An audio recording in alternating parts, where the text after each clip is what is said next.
Jean-Louis Victor pour Sébastien Vettel sur ce Grand Prix de Hongrie, mais ça a été chaud pour l'Allemand jusqu'à la fin. Ferrari a pris de gros risques. Est-ce qu'on peut dire aussi qu'il doit une fière chandelle à Kimi Raikkonen? Oui, de deux façons. La première, c'est que quand même Kimi Raikkonen l'a protégé.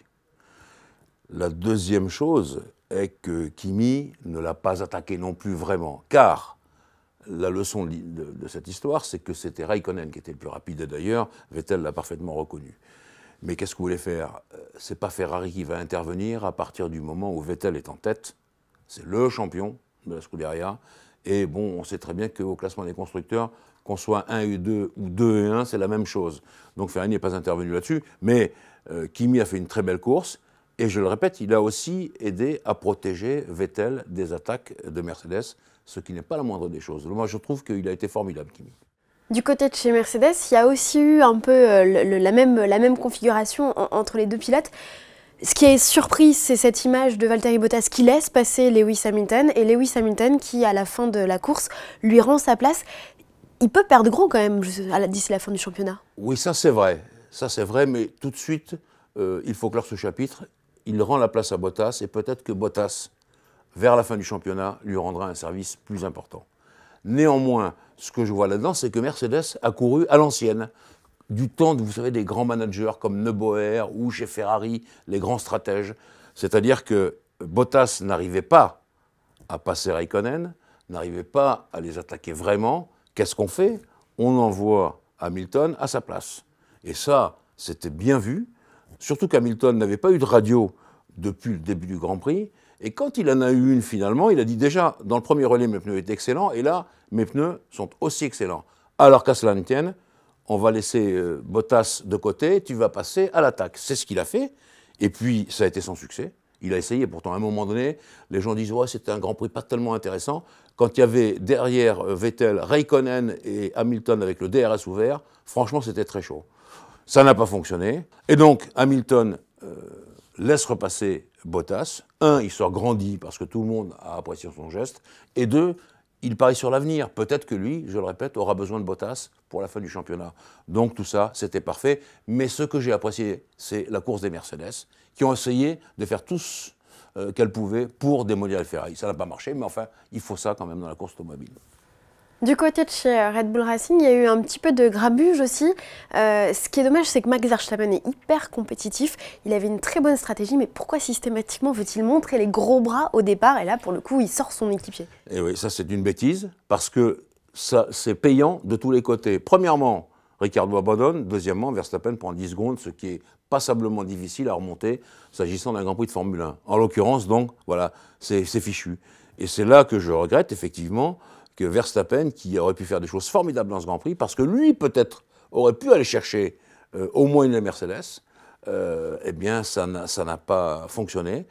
Il avait une très bonne auto, et résultat des courses, bah, tout est perdu. Bon, il n'est pas tout à fait perdu parce qu'il termine 5e, mais Ricciardo n'est plus là, qui aurait pu l'aider aussi, enfin, qui aurait pu faire quelque chose d'extrêmement sympathique. Voilà, ça c'est ce qu'appelle ruiner les courses. Et je vais dire que la déclaration de Ricciardo, c'est la meilleure définition. Là, Max, il a piloté comme un amateur. Voilà, au moins, ça c'est dit. On continue cet entretien avec les McLaren Honda. S'il y avait bien un Grand Prix cette saison pour elle, bah, c'était celui de Hongrie. Fernando Alonso est 6e, Stoffel Van Dorn est 10e. Et pour Fernando Alonso, en prime, le meilleur tour en course, c'est juste incroyable. Oui, alors d'ailleurs, ça l'a fait beaucoup rire lui-même.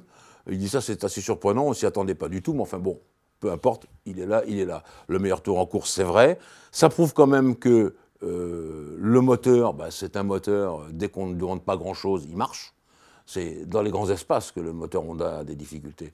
Et que le châssis reste un très bon châssis. Car quand on mesure les vitesses de passage en virage, on voit bien que la McLaren fonctionne bien.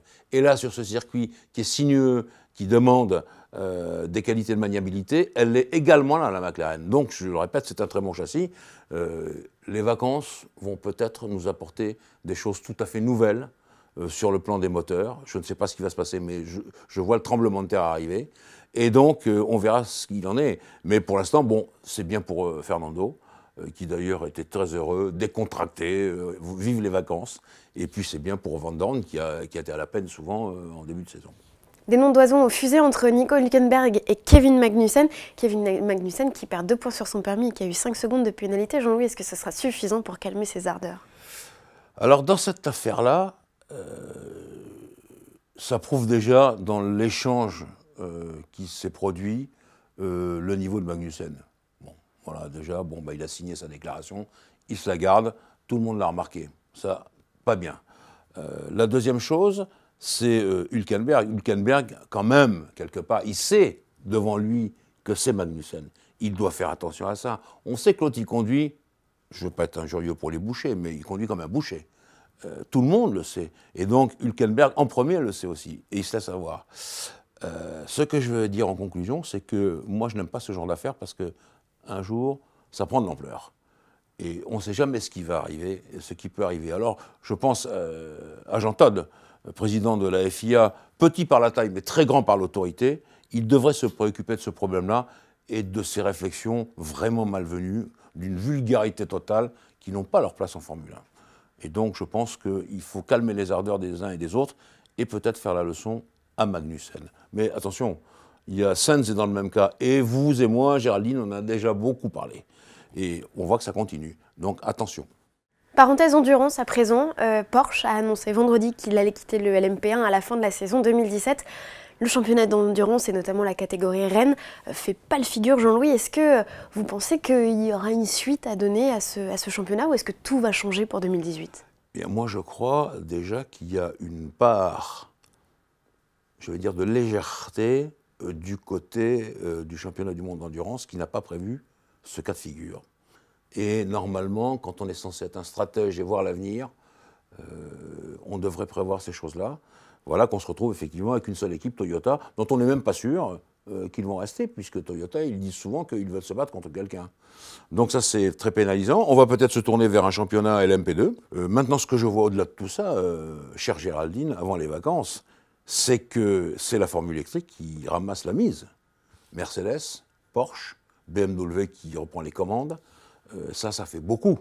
Beaucoup pour un championnat qui va beaucoup briller à cause de cela, avec des nouveautés, car quand Porsche s'occupe de quelque chose, il s'en occupe toujours très bien.